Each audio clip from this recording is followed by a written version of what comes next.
नमस्कार, आप देख रहे हैं विचार परख हिंदी दैनिक और मैं हूं आपके साथ ज्योतिका। आइए रुक करते हैं फटाफट खबरों की ओर।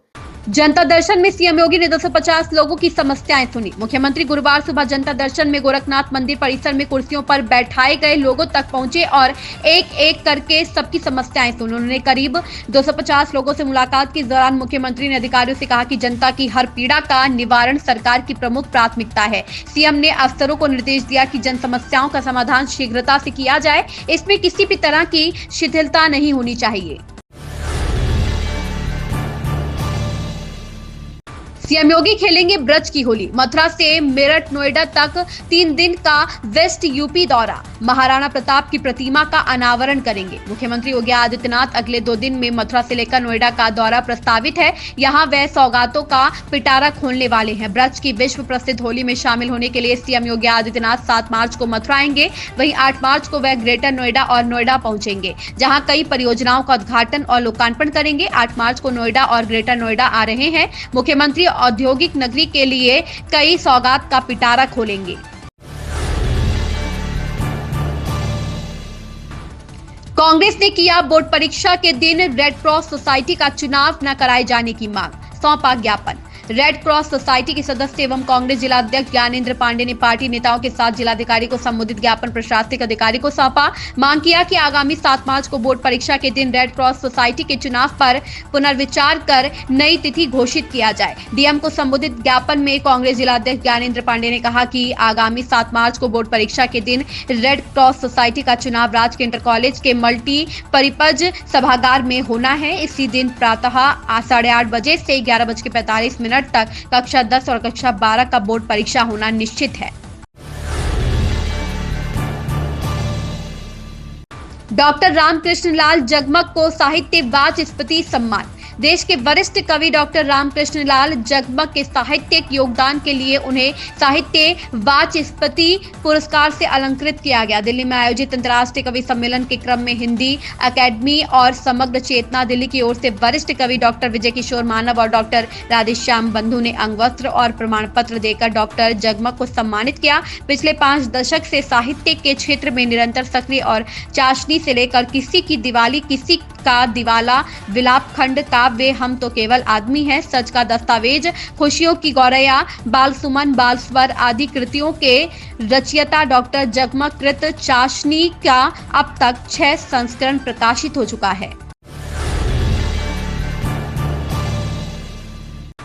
सशस्त्र सीमा बल द्वारा 2 अजगर और 2 नग दोमुहा सांप के साथ 2 तस्करों को किया गिरफ्तार। 43वीं वाहिनी सशस्त्र सीमा बल के सीमा चौकी बजहा की गश्ती पार्टी द्वारा सीमा के नजदीक गौरा बाजार के पास तस्करी के लिए भारत से नेपाल ले जा रहे 2 नग अजगर और 2 नग दोमुहा सांप के साथ 2 तस्करों को पकड़ा। दुर्लभ प्रजाति के सांपों की तस्करी होने वाली है। सूचना प्राप्त होते ही सीमा चौकी बजहा से गश्ती दल चिन्हित स्थान के लिए रवाना हुए और गौरा बाजार के पास कुछ समय पश्चात देखा कि 2 व्यक्ति सर पर चादर में लपेटकर कुछ सामान रखकर जा रहे हैं। गश्ती दल द्वारा उनको रोककर चादर में रखे सामान को चेक किया गया तो उसके अंदर से 4 नग सांप को रखने की टोकरी बरामद हुआ। आगामी त्योहारों को लेकर अधिकारियों ने शांति व कानून व्यवस्था का जायजा लिया। जिलाधिकारी बस्ती रविश गुप्ता, पुलिस अधीक्षक अभिनंदन द्वारा अपर जिलाधिकारी प्रतिपाल सिंह चौहान, अपर पुलिस अधीक्षक ओम प्रकाश सिंह, क्षेत्राधिकारी सदर थाना अध्यक्ष पुरानी बस्ती चौकी दक्षिण दरवाजा व अन्य अधिकारी कर्मचारीगण के साथ थाना पुरानी बस्ती अंतर्गत दक्षिण दरवाजा मंगल बाजार होते हुए करुआ बाबा तक मिश्रित आबादी वाले इलाकों में पैदल गश्त कर आगामी त्योहारों को लेकर शांति व कानून व्यवस्था का जायजा लिया। इस अवसर पर ड्यूटी में लगे अधिकारी कर्मचारीगण को आवश्यक दिशा निर्देश दिया गया।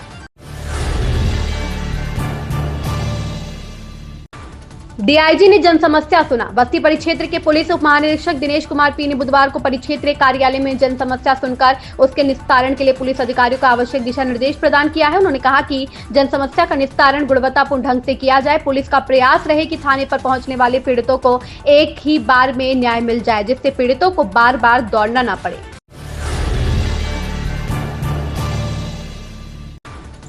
जिलाधिकारी ने सड़क का किया निरीक्षण। सिद्धार्थनगर गिड़ई बेलोहा मार्ग के चौड़ीकरण एवं सुदृढ़ीकरण कार्य का जिलाधिकारी डॉक्टर राजा गणपति आर द्वारा निरीक्षण किया गया। निरीक्षण के दौरान जिलाधिकारी डॉक्टर राजा गणपति आर द्वारा सड़क को खुदवा कर देखा गया, एस्टीमेट एवं एमबी का मिलान किया गया। सड़क की पटरी नहीं बनी थी, जिलाधिकारी ने पटरी बनवाने का निर्देश दिया।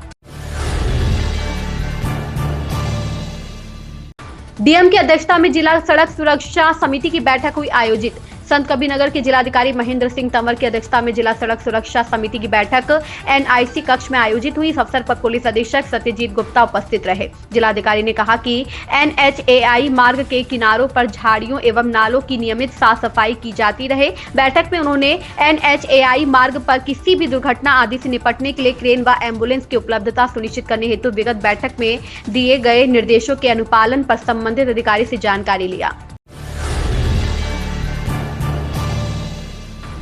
ब्लॉक सभागार में ब्लॉक प्रमुख वंदना सिंह की अध्यक्षता में की गई। सिद्धार्थनगर के बड़पुर ब्लॉक क्षेत्र पंचायत की बैठक ब्लॉक सभागार में ब्लॉक प्रमुख वंदना सिंह की अध्यक्षता में की गई। क्षेत्र पंचायत की बैठक में किए गए विकास कार्यों को सबको बताया गया, जिसमें आवास योजना, पेयजल योजना, सड़क निर्माण योजना, पेंशन योजना सहित अन्य महत्वपूर्ण योजनाओं के बारे में जानकारी दी गई। पिछली कार्य योजना पढ़कर सुनाई गई और आने वाले समय में विकास क्षेत्र में करोड़ों रुपए की लागत से विकास कार्य कराए जाएंगे।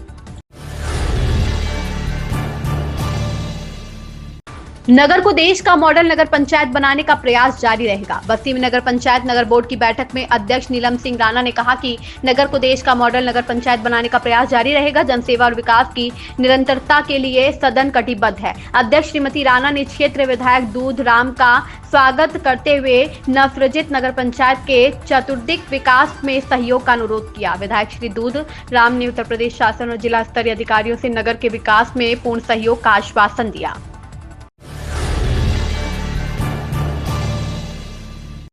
तमिलनाडु में भाषा को लेकर हंगामा जारी है और अब महाराष्ट्र में भी भाषा को लेकर विवाद हो गया है। दरअसल राष्ट्रीय स्वयंसेवक संघ के नेता भैयाजी जोशी के एक बयान से महाराष्ट्र की राजनीति गर्मा गई है। हाल ही में संघ के नेता भैयाजी जोशी ने अपने एक बयान में कहा था कि जो लोग मुंबई आते हैं उन्हें मराठी सीखने की जरूरत नहीं है। भैयाजी जोशी के इस बयान पर शिवसेना यूबीटी ने तीखा हमला बोला है।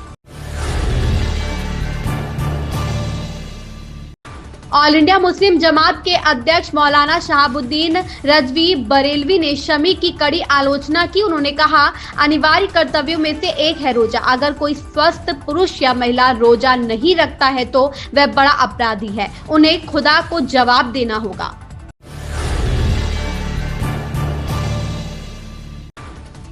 भारत ने विदेश मंत्री एस जयशंकर की ब्रिटेन यात्रा के दौरान सुरक्षा संबंधी उल्लंघन की निंदा की। विदेश मंत्रालय ने कहा कि हम चरमपंथियों के एक छोटे समूह की उकसावे की गतिविधियों की निंदा करते हैं। हम कुछ तत्वों द्वारा लोकतांत्रिक स्वतंत्रता का दुरुपयोग किए जाने की निंदा करते हैं। हम अपेक्षा करते हैं कि मेजबान सरकार ऐसे मामलों में अपने कूटनीतिक दायित्वों का निर्वहन करेगी। शिवसेना नेता आदित्य ठाकरे ने कहा, हम शुरू से ही इसकी मांग कर रहे थे। उन्हें निलंबित करने में बीजेपी को 2 दिन लग गए। यह बीजेपी की बी टीम है। जो कोई भी औरंगजेब की प्रशंसा करते हैं उसके खिलाफ कार्रवाई की जानी चाहिए। जो लोग छत्रपति शिवाजी महाराज का अपमान करते हैं और जो मराठी महाराष्ट्र और देश के खिलाफ है उनके खिलाफ भी यह कार्रवाई की जानी चाहिए।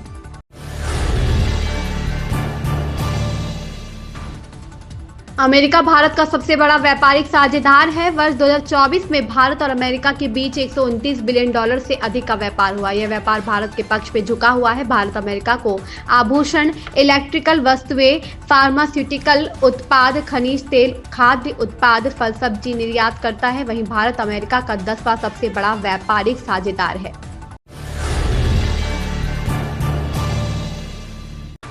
दिल्ली प्रदेश के सभी बड़े नेता एक बार फिर दिल्ली प्रदेश कांग्रेस कार्यालय पर जुटे और हार के कारणों पर मंथन किया। इसमें पार्टी की रणनीतिक चूक के साथ साथ मतदाताओं की प्राथमिकताओं पर भी चर्चा की गई। दिल्ली प्रदेश कांग्रेस अध्यक्ष देवेंद्र यादव के साथ अन्य वरिष्ठ नेताओं की इस बैठक में नेताओं ने माना कि जनता कांग्रेस को एक बार फिर अवसर देने के मूड में थी, लेकिन पार्टी की रणनीतिक चूक के कारण उसे जनता का यह साथ नहीं मिल पाया। उत्तरकाशी में एक सार्वजनिक रैली को संबोधित करते हुए पीएम मोदी कहते हैं, उत्तराखंड सरकार की 12 मासी दृष्टि लोगों को एक दिव्य भावना से जुड़ने का अवसर देगी। नौकरी के अवसर बढ़ेंगे, इससे उत्तराखंड के लोगों और युवाओं को बड़ा फायदा होगा। हमारी डबल इंजन सरकार उत्तराखंड को एक विकसित राज्य बनाने के लिए मिलकर काम कर रही है। राज्य में 4 धाम, ऑल वेदर रोड, आधुनिक एक्सप्रेसवे, रेलवे, विमान और हेलीकॉप्टर सेवाओं का पिछले 10 वर्षों में तेजी से विस्तार हुआ है।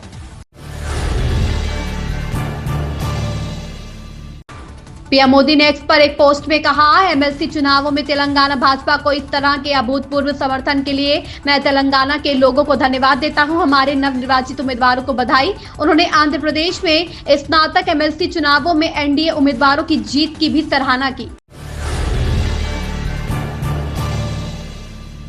महाराष्ट्र की राजनीति में एक बार फिर कयासों का दौर शुरू हो चुका है। वजह है अजीत पवार के नेतृत्व वाली राष्ट्रवादी कांग्रेस पार्टी के विधायक धनंजय मुंडे का मंत्री पद से इस्तीफा। राज्य की महायुति सरकार के मंत्रियों और खुद मुख्यमंत्री देवेंद्र फडणवीस का कहना है कि धनंजय ने नैतिक आधार पर इस्तीफा दिया है। इन खबरों में बस इतना ही। बने रहिए विचार परक हिंदी दैनिक के साथ।